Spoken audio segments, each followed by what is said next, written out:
Welcome to LOA Today. Walt Thiessen, life coach Tom Wells, and our Doctor of Thinkology, Alyx King, here on this Friday, February the 1st, 2019. It is 8 a.m. in New York, 5 a.m. in Los Angeles, 1 p.m. in London. Sydney, Australia is at midnight, but wherever you are in the world, thank you for tuning in for another episode of LOA Today, your daily dose of happy. And I can tell my co-hosts are happy today because even though I have to go through that process every morning of setting everything up and hitting all the buttons, it's not an easy thing. It takes a little time. They just sit there and smile and laugh and make jokes.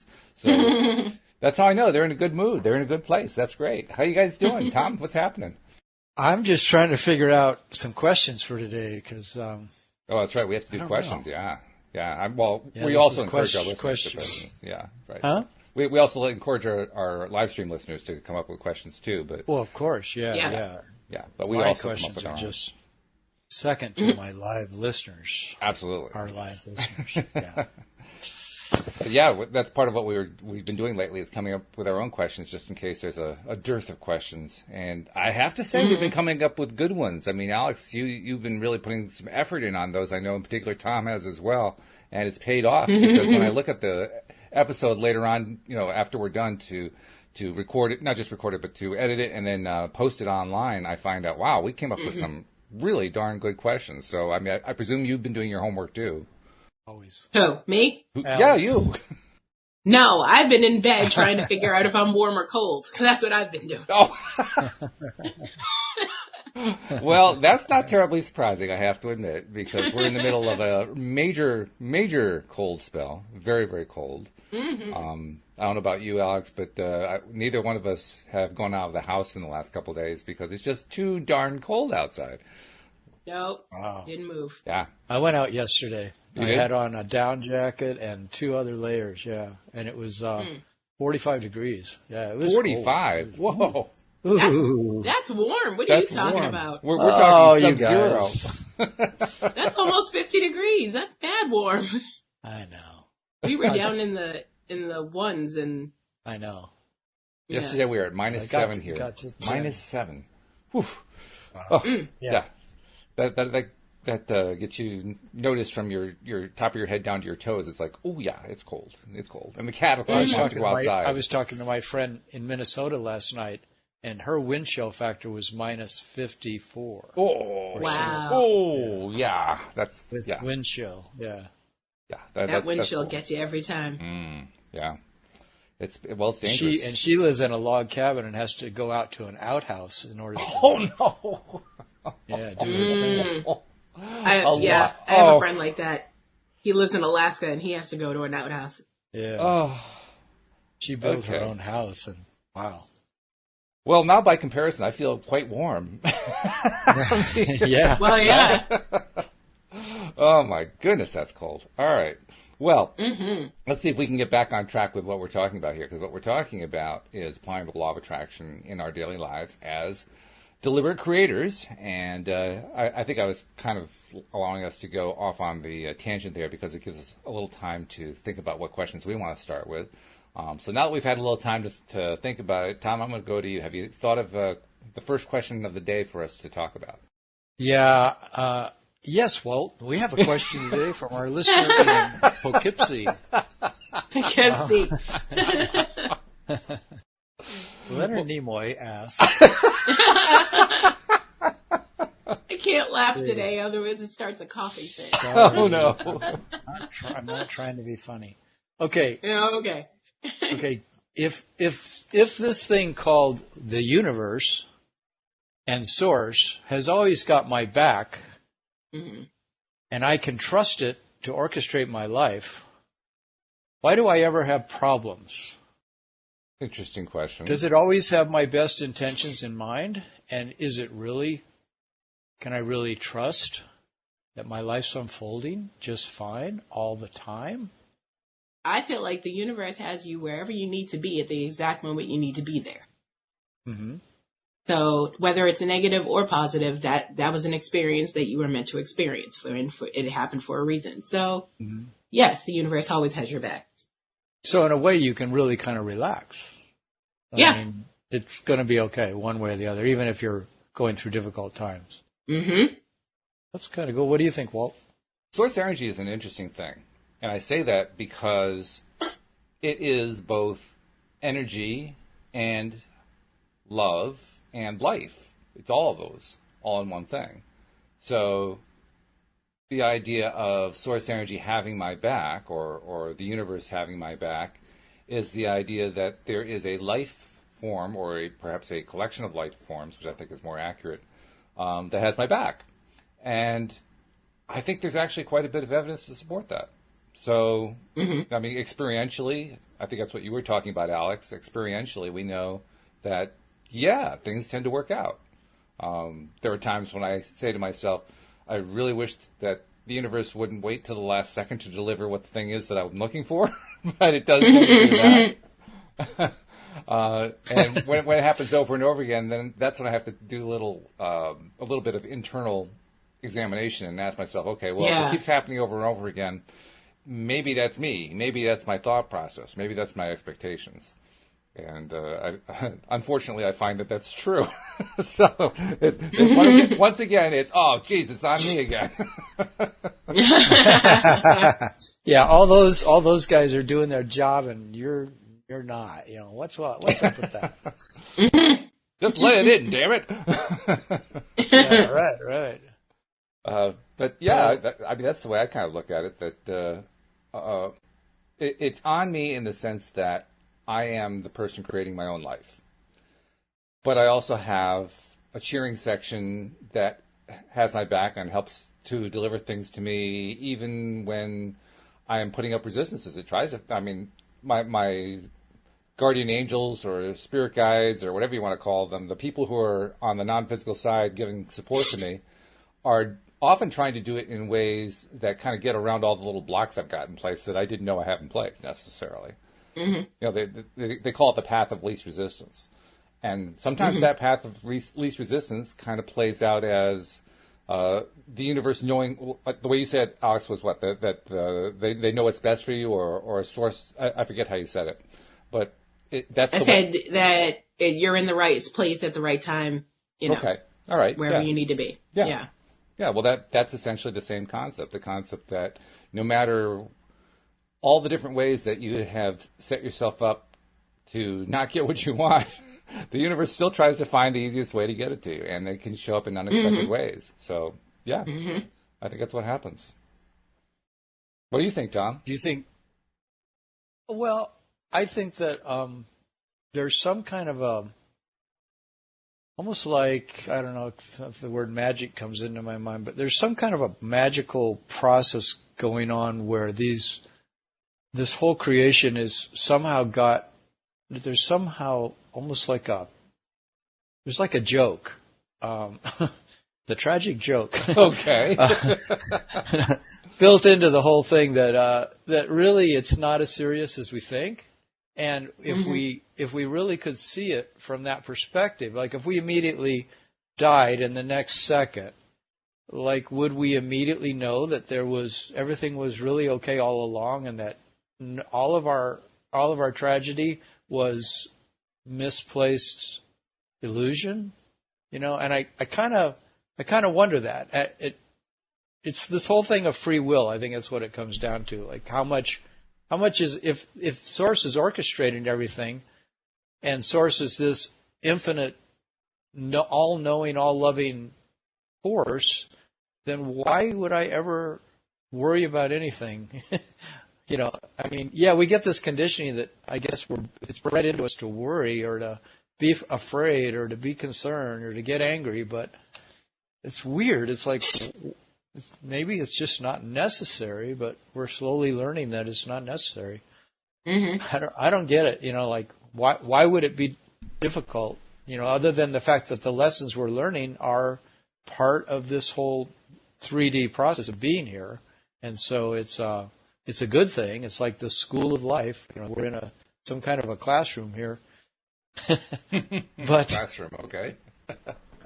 Well, you know, it's like why is there mystery about anything? You know, why don't we seem to know? Whereas these guys we call Source, all our ancestors and all those in the other unseen realm, supposedly can see, you know, what's happening, what we need to do, and can intervene when we need intervention, and yet somehow our vibration is so important in the whole thing.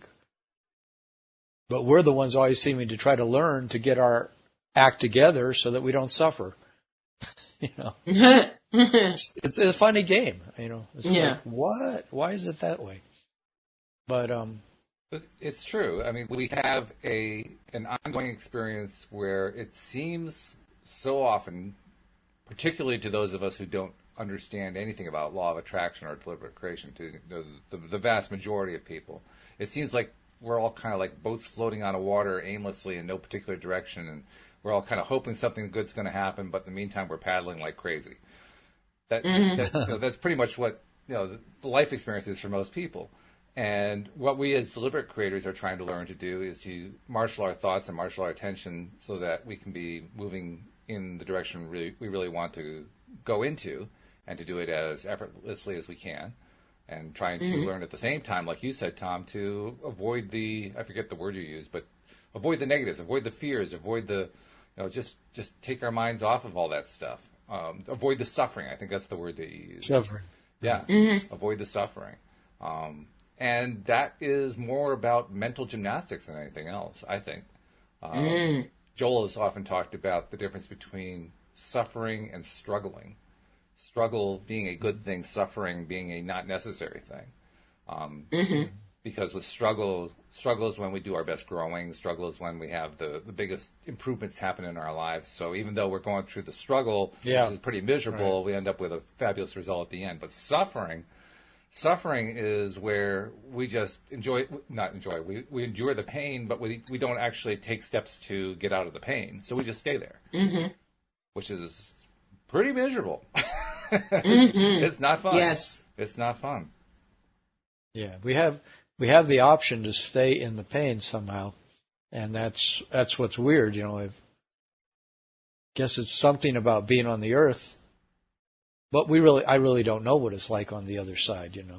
Like how much those beings experience something that could be called suffering. But according to what I hear from beings like Abraham, that there isn't that suffering on that other side. Right. But I've heard from people who travel out of their body that there is suffering on the other side, and I really don't know what to believe about that. Well, we do know this. But I do know. We do know this. We know that when we're suffering, we're in low vibration. We know that when we're not suffering, when we're feeling good, we're in a high vibration. And so when I think about what it's like in non-physical, well, non-physical is just a pure source energy state, okay?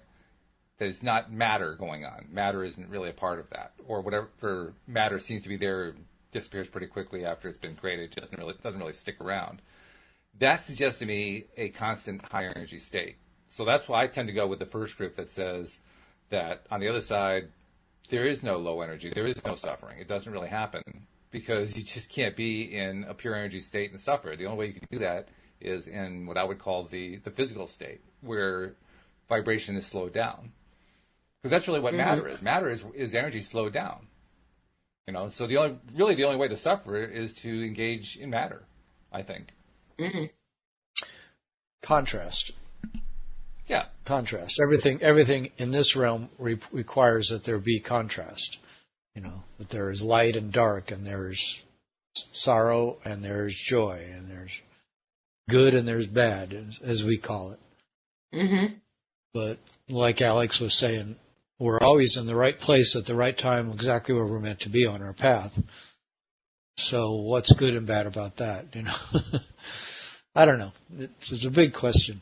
Siraj brought in his own comment. He says, I think believing strengthens your thoughts, and once thoughts strengthen, your vibration increases, and once vibration increases, you attract manifestations. Correct me if I'm wrong, he says. That pretty much sums it up, I think. I think he's got it. Yeah, pretty much. Yeah. Okay, well, this has got it started. Alyx, you got a question for us? I do not. You do not? Well, I've been dying on the inside all week, so. Well, then go back to Go and do not collect $200. But I want $200. But you want $200. Well, you got to come up with a question there. So, Well, I'll give I'll think of one. I'll give you a little time. I'll come up with a question for us to address. I'm going to kind of carry it off of what Tom is talking about. Is it possible to live on Earth in the contrast without suffering? Is it possible to live in contrast here on Earth as a physical human being without suffering? Is that possible? I think it might be. I think I've experienced it, seemingly for long periods of time. But does it eventually come around and I do experience suffering? I've experienced, eventually. But it seems like every day I'm working towards getting to the place where I don't suffer. And so it seems like, it's possible because I experience it all the time. But then it comes back around, there's these cycles of growth, like I remember Abraham was talking about that. Is once you get the thing that you wanted so much and you finally have that level of satisfaction, then the next desire brings more contrast to your life, and then you're back in a certain degree of angst that then you solve again, or you find your way through that, and then you have that satisfaction again, and then that elevated state brings another level of contrast, and so it's like it's the way growth takes place. But whether or not you suffer with it, they say once you get to step 5 of understanding of life, you don't suffer any longer because you see contrast as a necessary part of it all, and so you embrace contrast.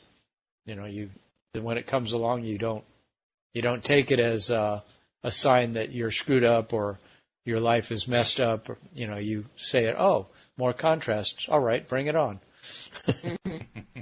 So maybe you can get to that place. And I know I'm that way with lots of things, but I'm not always that way. I'm learning. Okay. Step by step, every day. What's your answer, Well, Alyx. Either one of you. Alyx, what's your answer? I agree with you, Tom. I think that, I don't know. I agree to a certain point. I feel like everybody suffers, even a little bit, but it's for a reason, like to learn a lesson or whatever. Like everything happens for a reason or a season, and whether that be struggle or suffering, that's up to you to make the decision and how you come back from that. Yeah, I like that last bit especially, because when I asked the question, in my own mind, the answer was yes, you can live life without suffering. And the reason I say that is suffering is a decision. It isn't something that happens to us. It feels like it happens to us very often, but it's not imposed on us, is what I'm trying to say. It's not like we're forced to suffer. We could probably go to extreme examples and find somebody who was unjustly imprisoned by some horrible human being and abused every day and so forth, and say that they had to suffer. They didn't have a lot of choice. Okay, yeah, we can go to an extreme case, but for most people, no. For most people, it's a choice. Most of the time, most people get to decide whether or not they're going to suffer under any kind of adverse scenario, and because it's a choice. It means we can choose not to. It means we can choose to look at it differently. It means we can choose to experience whatever it is that we're experiencing without thinking about it as, oh, God, I have to go through this. This is awful. I'm so tired of this. I'm so frustrated. I'm so angry. I'm so pissed off. We don't have to go through that if we don't want to. It's up to us. We get to decide how we're going to react to a situation. So, there are always extreme exceptions to any rule, but I would say the rule is... No, you don't have to suffer. Yeah, you can go through life without suffering. It's purely a decision. And does it take time to learn how to activate that decision? How to carry it out? Yeah, it does take some time to learn that. But we can still learn it. And that's the good news as far as I'm concerned. We can learn it. We can learn to actually find the silver lining in any circumstance. We can usually find something good going on no matter what's going on. No matter how impactful, no matter how depressed we are about it, no matter how angry we are, no matter how chronic the situation seems to be, we can, if we choose to, we can find a way around it in our minds. And when we do that, we stop suffering. And we can find a way through it, through our bodies, through our feelings. We can find a way to process the underlying emotion that we would call the suffering. We can go into the anger, we can go into the sadness, we can go into the fear, and find out that it's just energy that's moving in us, and it doesn't have to have a story attached to it that means catastrophe. And again, that's using the mind also. But I find that it's also this thing of allowing the feeling to be felt and realize the body has a message in that feeling. It's our emotional guidance system, and if we're feeling really angry or really devastated, that there's something that we can own and feel, and we can process it and reintegrate that, and then free that energy that was trapped in that anger or that sadness and that grief or whatever it is, and free it for then our own creative evolution. It no longer has to be this thing that we're trapped by, confined by this emotion that seems to overwhelm us. It seems to be much bigger than our ability to think our way through it, think our way around it. Because I find I can't use my mind to do everything. It's like it's a limited. Maybe it's not really limited, but I think I don't know. I've got to listen to the feelings. Put it that way. They seem really important to feel what I'm feeling in my body. I think they work actually. They have to. We're one organism. Exactly. Yeah. If you try to use the mind without using the feelings, you're going at 1/4 speed. You're just not. You're not getting the full advantage out of what you're capable of doing. Yeah. One of the stories that Joel Elson has told that I really like about suffering is a story of two men who got onto a plane, flying to a destination together. They didn't know each other. They just ended up, seat side by side in the seats, and ended up having a conversation. One of them was Polish. The other one was, I guess, American. And they get to talking, and the American is asking the Polish guy about his background and so forth. Oh, he's from Poland and so forth. And the American, who is a person who has been particularly schooled in world history and European history, and knows about how Germany attacked Poland leading into World War II, and the previous trials and tribulations that the Poles have had. They've been attacked and taken over numerous times by Russia and others and so forth. Was commiserating about how much the Polish people have suffered over the years, and how he really admires them for their ability to come through despite all the suffering they've been put through. And the Polish guy takes offense at it. He says, "Really? No, that is not the case. We Poles have never suffered. We've had to endure, but we have never suffered." Which is an interesting approach. I like it. Interesting response. No, we're not. We're not going to suffer. Heck no. Yeah, we've had to endure a lot, but it's a decision to suffer.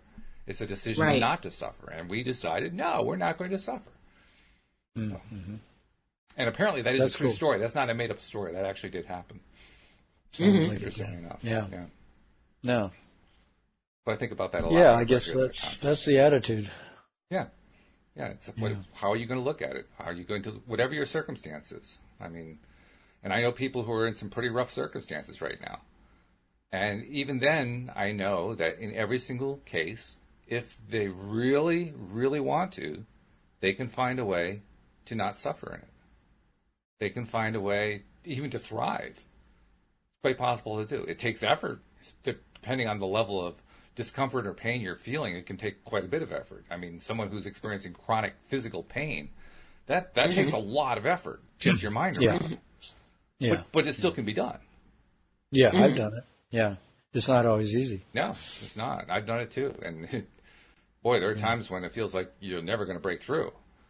But if you stick to it, if you just keep trying, it's like pounding your head against the wall, so to speak. But if you just keep going after it, all of a sudden you get a breakthrough. And you say, whoa, what was that?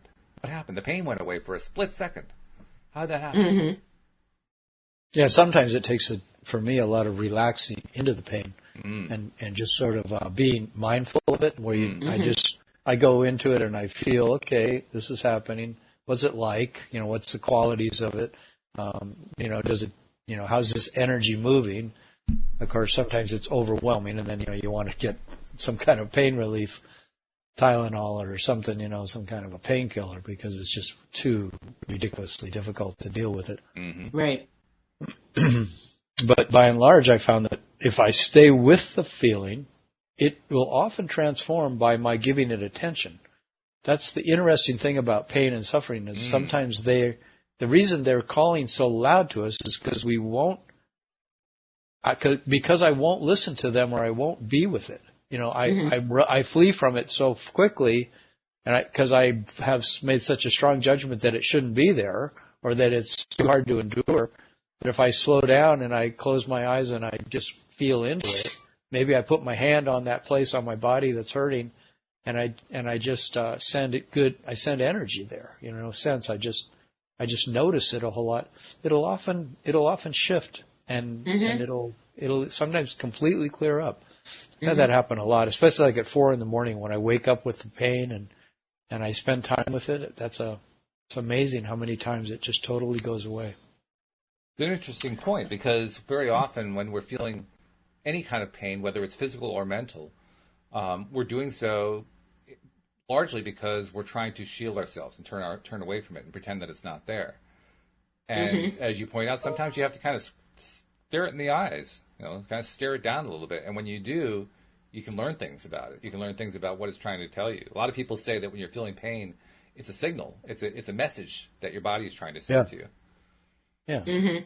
And I ask it a lot of times. What do you want me to know? Like, why are you here? If you're part of me, and if I'm creating you, or what is it? Like, what do I need to understand to have resolution of this pain? Because they say it's the last place that something shows up is in our body of a message that we need to get. It's something that we need to understand. And that's why it finally shows up as a disease process, or finally shows up as a, broken arm or whatever it is. It's because something that we're not listening to, something that we need to learn, but it's trying to get our attention. The same way as if a person shows up in our life who's, giving us hell, or, really difficult person to deal with, it's like it's a reflection of something in us that we need to pay attention to, Yep. Yeah, that's true. I'm reminded of what Abraham tells us on the subject. They talk about how whenever we're feeling a negative emotion of some kind, it's invariably because our inner being, my inner Walt, as I like to call it, my inner Walt always views everything going on in my life in a positive way, from a positive perspective of some kind. And when we're feeling a negative feeling, it means that literally we are in disagreement with what our inner being is feeling. We're feeling different. We've come to a different conclusion. We're thinking about it differently, and so we experience it as a negative feeling.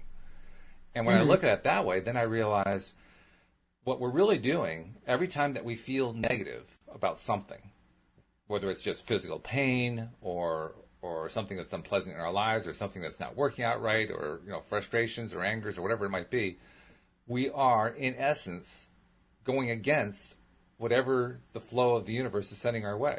We're saying, no, I don't want that. No. And it's our no that is making us feel miserable. So once again, we get to choose. We don't have to suffer if we don't want to. We just need to change the perspective. Now, it's not always easy to know what to change the perspective to. That's where the challenge can come in. You have to know where to change it to. That's where you have to get better at. That's what I've been working on, learning on how to kind of connect inside. Okay, so what does feel good? I know what doesn't feel good. Now what does feel good? Yeah, or journaling and looking or asking for a dream that'll show me what is it I need to learn from this situation. Or going to a coach or a counselor, a therapist, and looking into it, find out what is this thing all about? Why am I stuck in this place? I've been stuck for 10 years. It's like you finally can unravel that and see, oh, this is a deep old wound in me that I've never really faced and acknowledged. And finally I'm going to face it and acknowledge it. And sure enough, then movement starts happening and the stuckness goes away and we find ourselves in a brand new day and things changing. And yeah, all of it's possible. And journaling, that's one reason I journal, because I go sit down with something that's bothering me and I start to try to take it apart, like what is it that I'm doing here? How is it that I'm thinking, and how could I be looking at this in a completely different way? But sometimes there's a feeling thing going on, and I can journal as much as I want and I won't get to the feeling, The feeling has to be felt, I had a session yesterday with a therapist, and man, so many changes happened in that session by just going into the feelings and, really seeing what was going on in my body and just going through it and watching the whole process. And I literally watched it change in my body. This really intense feeling in my abdomen finally moved down into my pelvis area, and when it did, it mellowed out in a really interesting way. And when it mellowed out and went down into the pelvis, then another energy moved up into my chest and my throat, and it was like this hollow tube that opened up that was like a light summer rain, and all this intensity that had been in my abdomen became diffused into everything from my pelvis up to my neck, and I felt so much better. It was like it all felt integrated. But it took a whole hour-long session to get there. But it was a process, and it was intense process. But just by staying with it and watching the energy, it sort of did its thing and reintegrated it in me. And I think that's one way that change happens. It happens in a pre-verbal or non-verbal way. Sometimes it's not all done with our heads, I don't think. I think a lot of it is done in the body. The body is incredibly wise. And it's, I love that some people say the body is your subconscious. The body is your unconscious. And if you listen to it and feel into it, you'll get all the answers you need from your body itself, without even having to have an understanding of it. You don't have to have an intellectual understanding in order to change. Right. Although it's certainly helpful sometimes to understand something about what modern research is discovering about how the body works. Like, for instance, the idea that the mind and the body, the brain and the heart are heavily interconnected, and that so many there are actually more neurons in the heart than there are in the brain, which is kind of mind-boggling. Right. And they're finding the same thing about the intestines. That there's tons of brain cells, so to speak, in the intestines. And so when you have a gut feeling about something, now they're proving even neurologically that it makes sense. That your gut feeling is, and that's where. And then I've read a thing recently that said that they're finding these neuronal cells exist throughout the entire body. And so maybe it is not confined to the heart and the guts and the brain. It's really we tend to divide everything up. Ever since science started to analyze things, break things down into parts, but really these are holistic systems that were created in a completely beautiful way to all work together, and the dividing it up is sometimes where we get confused. We're trying to put things into boxes that don't belong in boxes. Yeah, that can happen for sure. Okay, Alyx, you've had a little time. You got yourself a question yet? That I can I do. Talk about? Okay. Hit it. Okay, so speaking of, energy in the body, where do you feel that Reiki and law of attraction coincide? Wow. This is where I'd love to have a Reiki master talking, because I feel like I'm reaching outside of my field, so to speak, because I don't know a lot about Reiki. I know Reiki is about energy, but I really don't know a lot about it. I guess that's got to be my answer. The overlap is that it's energy, and law of attraction is about vibrational energy, the energy of vibration and source energy, being influenced and controlled by the thought process of people focusing their minds and focusing their attention on stuff. Well, Reiki then, because Reiki is all about energy and energy flow, Reiki also has to be about, to some degree, focusing energy, focusing a thought on the energetic body and trying to help unblock. I'm talking based on some basic concepts Mike McEwen has told me, because he's a Reiki master. Just trying to unblock blocked flows within the air, within the body. So in that sense, there's a definite overlap. It's an energy overlap. But beyond that, I couldn't tell you. I have just reached the end of my understanding of Reiki. So, how about you, Tom? Do you know anything about Reiki? Well, I know enough to realize that it's simply the acknowledgement that energy is like you say, it's a vibrational force, and if you put your intention into that place of, number one, saying that I have a free will that I'm directing in this direction for this good intention, for this healing, and you also allow, you trust that the universe is, that energy is meant to flow in a clean, healing way, in a way that is, things are already healed, and you're acknowledging the cohesiveness. You're acknowledging the cohesiveness of life, that it's like how the whole body hangs together so well into organs and over 100 trillion cells cooperating in every second.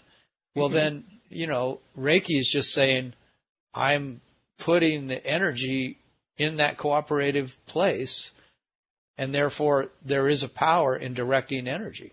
There's clearly a power in doing that. I mean, if Qigong masters can heal, change things 4,000 miles away, when they're in a lead-lined chamber at Stanford University, and there's another lead-lined chamber in Philadelphia where there's 6 little petri dishes of cancer cells, and the guy in Stanford says, we want you, Qigong master, to kill all the cancer cells in Philadelphia in the lead-lined chamber there, from the lead-lined chamber you're sitting in Stanford, and the guy can do it instantly. It's like, well, then what is what is energy? That's Reiki right there at a distance. Yep. Mm-hmm. How about you, Alyx? What do you want to say about it? I believe that they're one and the same. I agree with both of you that it's mainly about concentrating energy where you need to focus it. So, yeah, that's basically it. But it's incredibly powerful to do so. Yeah, it is. Have you guys seen the video that came out of China where there was the woman who had the huge tumor? Mm-hmm. And they brought no. I don't remember what were the experts. They were not medical experts. They were experts of a. They were Qigong masters. Were they Qigong masters? Is that what they were? Yeah. The same thing. Yeah. And they had an ultrasound monitoring the abdomen of the woman, and you could actually see, as the Qigong masters were doing their stuff, you could see the cancerous portion shrink, and then disappear. Yeah, on a live ultrasound. Crazy. I mean, that was just insane. I'd never seen that before. Well, Lynn McTaggart. Yeah. Mm-hmm. And she's this journalist who's written a number of books about the power of quantum physics, and she's now going around the world putting on her big, what do you call performances? Well, conventions where she'll have like hundreds of people in a room, and she'll have them concentrate on an image on a computer screen of a live experiment taking place in conjunction, say, with an experimenter at the University of Arizona who works with paranormal kind of stuff, and they'll have like a plant on the right and a plant on the left, and they want to change something with the leaf on the plant on the right, and the one on the left is maybe that's the double blind one that they're not going to put their attention, the control. And they'll get these people in San Diego to change, or in, back east somewhere to change this leaf of this plant in Arizona. These 800 people in the room they can literally watch in real time as the people in that room concentrate on changing that leaf in a certain way, and they'll watch it happen. And she's doing this all over the world with more things than leaves, and proving scientifically, they're doing these studies to prove that the power of the mind, and when they do those same studies using Reiki masters or Aikido masters or Qigong masters, they can get even quicker and more powerful results because those people are trained to use their mind that way. Right. So it looks like if all of us would train to use our minds to send healing energy, that all kinds of things could be changed, including the weather. And so there's like a lot of possibilities exist that we don't realize that we have. I can't remember what the website is, but Lynn McTaggart has at least one, maybe two websites that update every single week with who the latest group of people are that they're using their entire community to help heal. And these are people who have been through, they're going through like stage 4 cancer, and they have these obscure medical conditions that are extremely debilitating, and people who have a short time to live and so forth. And they're using all this group energy to help these people heal. Now, I don't know what the actual success rate is. I haven't seen anything published about that. But for those who are interested, you can actually go to these sites and sign up and say, I'm going to be a part of the next healing, which usually happens, I think it happens 2 or 3 times a week. They have them every single week. Wow. Yeah, she talks about it in her book, The Power of 8. Right. Right. It's all about, how small groups of 8 to 12 people can get together and do this kind of work and really cause true healing to take place. Yeah. Yeah, it's definitely in the future. Well, the future is in the present, apparently. Yes, well, of course, it's never really. There's never really such a thing as the future or the past. They're always existing right now, for the way I understand it. Exactly. Yeah. It's kind of a confusing concept, but the way I like to remember it is usually we talk about it in the context of the subconscious mind, but it doesn't even have to be there. Whenever we think about the future, we're doing so now. So we're really in the now. Right. And when we think about the past, we're doing so now. So we're really in the now. Even though we're thinking about it, maybe we're even being influenced by what we remember about the past. But nevertheless, we're actually doing it right now. Yeah. And her experiments have shown that if you get a group of people and they think about changing something in the past, they can actually go back and find the results changed in the records of that thing. That's where my mind just goes, what the hell just happened? I know. That one is like, what? Say what? Say that again? Yeah. So that's why you can change the history of what you think happened to you when you were a little kid, and that kind of stuff. You don't have to, continually tell the story. Well, this is what happened, and therefore it's locked in time, it's locked in space, and I am therefore the victim of that. And I've got to deal with the struggle in my life because that's the way it happened. And you keep telling that story over and over again. You just keep reinforcing in the present that that's real. But there's a whole other way you could do it. You could tell a story that's completely different about your past and alter the way you are now in the present. And that's a whole fascinating area too to play with. Yeah. I hadn't actually that reminds heard of that. me of what we were talking about on Wednesday about the difference between imagining and lying. Say more. What's the connection they're seeing? He's talking about telling yourself that certain things didn't happen in the past, or recreating it. Recreating a different story for your history or whatever. Mm-hmm. So that reminds me of lying versus imagining. So do you still, after our conversation Wednesday and in light of what we're talking about today, do you see a difference between imagining and lying? I mean, I guess, to a point, because sometimes, lying is in the negative. It's a bad thing. You're lying to deceive someone or, but if you're doing it to, I don't know. That's a difficult question.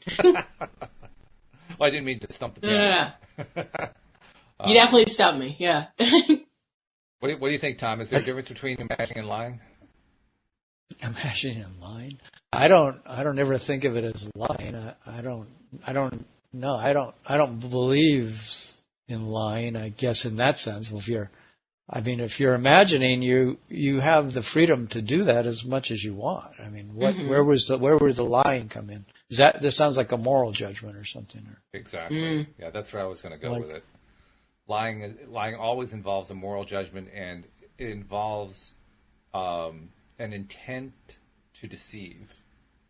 Well, it also involves the belief that the thing that happened was locked in stone, doesn't it? I mean, it's like if you're, I don't know. I mean, you'd have to give an example to me, and for me to understand that question better. Do you have an example, Walt? Can I give you an example? Well, let me first give you an outline of what we talked about on Wednesday without going into a lot of detail. But the gist of it is, whenever we are doing deliberate creation, imagining, in a sense, if that thing is not currently real, in that sense, it's similar to telling a lie. The lie is a misrepresentation of what's going on in reality. So the question then becomes, what is... There's an apparent similarity between lying and imagining. What's the difference between the two of them? Is there a difference between the two of them? And I think you touched it. I think the difference is it's a moral difference, or perhaps an intention difference. What are you intending to do? If you're intending to simply create for yourself, I don't see that as lying. I see that as imagining. But if you are trying to pull the wool over somebody's eyes, if you're trying to convince them that something isn't true so that you can get something out of them, so that you can have some sort of an advantage over them or something like that, now you've moved beyond the realm of pure imagining, and you've gone into the realm of trying to deceive somebody else, trying to fake somebody else out. And that's where I think imagination becomes lying. But it's a little bit arbitrary. There's not a clean line there. There's a gray area there. No, my understanding is that every moment is brand new, and everything is being created again, over and over and over by our expectations, by our belief system, and the feeling that we've got going on in our body is keeping everything, whatever we think is happening. Like what is being actually determined second by second by second by second. So there's always the option of changing what is. So it's never, like Abraham always says, what is old news. Yes. It's like why science is always so confused, because it's always looking at what is and what was in order to try to prove something. Whereas in reality, the way creation exists, it's brand new every moment. There's nothing that can be, because it's all made of energy and it's all made of light, and there is no actual particles except what the observer decides is true. And so in that regard, every single second, the only reason that everything's being experienced the way it is because there's enough observers that are saying that's reality. That's what is. But everything is malleable, really. But I feel like, in a way, like we are all wizards who don't yet know our power. We're all Reiki masters and Qigong masters who don't know our power. And only a handful of us are studying to the degree that we're good at it, and we know how to change matter to where you could change 6 petri dishes, instantly from 4,000 miles away, or 3, whatever. How does that happen? It's like it's that a person's ability to believe and send that energy that could change something like that. So everything is that malleable. And if we all believe that, then it'd be a different world. Would it? I mean, I don't know. I mean, Donald Trump believes that things can be changed instantly just by saying it. And he gets away with it a lot. He keeps saying something's real, and everybody goes, "Wait, no, it's not." And he goes, "Yes, it is." It doesn't matter if it isn't at all. He just said so, and everybody's got to scramble and try to prove him wrong. Yeah. He keeps saying, "No, that didn't happen." It's interesting too how so often Donald Trump being the person who I'm thinking of that kind of leads me to this conclusion. So often we end up trying to imagine into existence something that we're afraid of, or based on something that we're afraid of. Because so much of what Trump, the president, talks so much about his wall that he wants to put up between the U.S. and Mexico, and it's purely based on fear, 100% based on fear, and he wants everyone else to share that fear so that they can share this vision of creating this wall as a way of blocking that fear. And when I look at it that way and state it that baldly, it becomes pretty evident that putting up the wall isn't going to do a darn thing for getting rid of the fear. The fear is going to continue. Because you're building up this fear, So the wall's not going to help at all. You're also building up. I think he's also building his sense of that he's the great leader, and he wants to have this ego gratification that he made a decision, and everyone will look back at him and go, "You were so right. Oh my God, you were the wise president," and it'll go down in history. And so you're also supporting that, like the need for his ego to be inflated, It's like, so, hey, have our listeners have anything that they? Our listeners have been really quiet. I think they're listening, but they've been sharing a few thoughts. Siraj shared a few thoughts about suffering. He says suffering is a part of life. You'll get a scratch a bit from suffering, but at the end you'll be polished. And he also said that Tai Chi raises your vibrations. But no, for the most part, they're pretty quiet today, which is a little unusual. Maybe they're tired. I don't know. Whatever it is. Maybe I gave them my cold. You gave me your cold? No. Yeah. The only way that happens is if they accept it. That's what it is. Facts. Yeah. So let's see. We've got about 12 minutes left. 8 minutes left. So we got time for one or two questions in here. Tom, you got a second question for us? Yeah, I had a few questions. Let's see. How do you know you're following the right? Well, I guess we sort of answered this. How do you know you're following the right path at any given moment? And is there such a thing as being on the wrong path? But we talked about that, how in a way, you're always at the right place at the right time doing the right thing. Yeah. But sometimes, like if I'm going through something, it's very hard for me to sometimes accept the fact that I'm not, quote unquote, wrong in my thinking, like I'm going in to get checked for the possible problems with my prostate gland, and it's really easy for me to think that my fears about that are wrong, or that I don't want to have those fears, and so it's like there's a right way and a wrong way to think about that. But I guess it's not really right and wrong in terms of morality. It's whether or not I'm serving my own best interest or not to think a certain way. But I don't know if that's really a question for you guys. Do you have any thoughts on what I just said? Or so broad, I'm not even sure where to begin. You got any answers there, Alyx? I got. I'm going to refer back to what I said earlier about the universe having us where exactly where we need to be at the exact right time.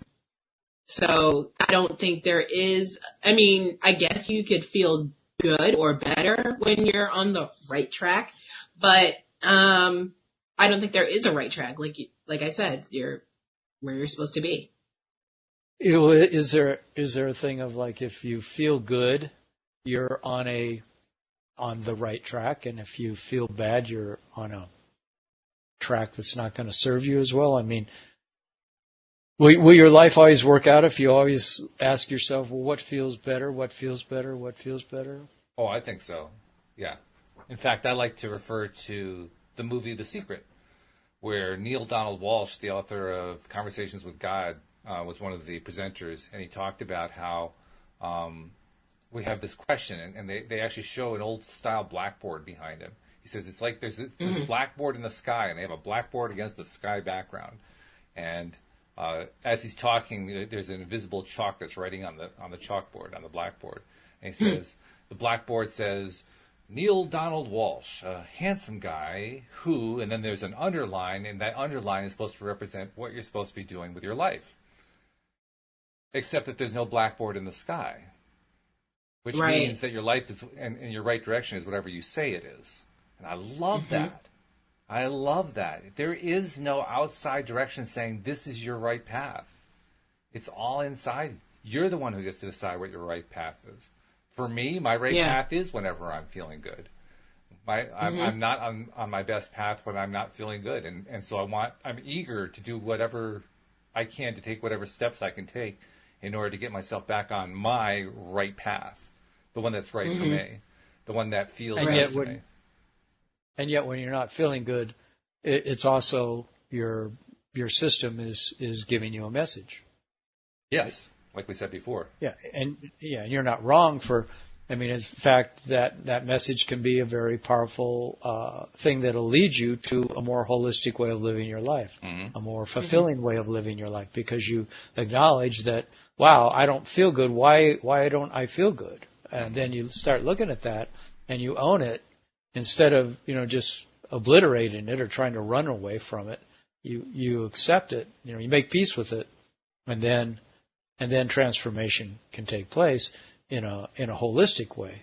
You've integrated it rather than fled from it. So the question you're raising is, did I ever really leave the right path? Was I, even when feelings went wrong, was I still on the right path? Right. Yeah. Right.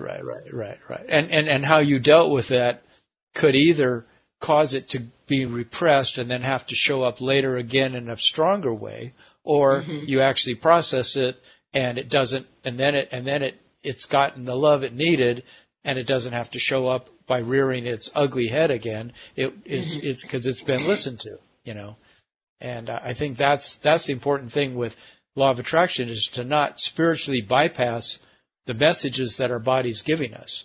There's always beautiful intentions behind everything that's showing up, but sometimes we have to sit back, close our eyes, and say, well, what is this thing trying to tell me? If this is, if I'm feeling so depressed, or if I'm feeling so sad, what is it that I need to listen to here? Instead of, how can I get happy? How can I get happy? How can I get happy? So it's a dilemma. I wonder about, like how quickly do you flee something that seems like a difficult emotion to try to just cover it over with, I'm going to go watch a funny movie, or I'm going to go outside and go for a walk because I can't stand to feel this way. And it seems, well, of course you go outside and go for a walk, because why sit there and feel horrible? It's interesting. You're describing that as if it were a choice, A or B. To me, it's both. To me, I don't really want to just go take a walk and never actively look at what the thing is that I'm dealing with. Right. Okay. What I'm just thinking that sometimes I have done that. I think people sometimes do. They just want to obliterate the thing that's bothering them by, just changing everything in the way they think and changing their activities so that they don't have to face the thing that's bothering them. But you're saying that, you embrace both. Yeah. I think that facing the thing is part of how you change your thinking about it. Because otherwise you don't know which direction to face. If you don't know what the thing is, how do you know where a way is? Which direction is away if you don't even know what the thing is? Yeah. Right. Yeah. So of course you have to look at it to some degree, and I agree that make peace with it. Yeah. The more closely you look at it, I think actually the harder part is not so much looking at it; it's trying to understand what it's telling you. To me, that's the harder piece. Just trying to get an idea of what the message is.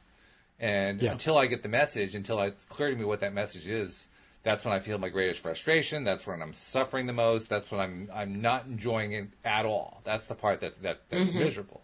And so sometimes I will take that walk. Sometimes I will take the steps to get away. But ultimately, I do want to know what the message is so I can process it and let it go. Yeah. Yeah. That to me is the most important part, because letting go, that's how I get back to that happy state that I want to be in. All right. Yeah. So, well, okay, good. This has been good conversation. That was another hour filled up with this was some very esoteric philosophical stuff. It's always different every single show, but this has been good. So thank you guys very much. And Alyx, I will talk with you next on Tuesday, I believe. Tuesday. Yep. Tuesday afternoon. And Tom, we'll talk to you next Friday. Tom's going to have a whole bunch of new questions set up for us next week, right?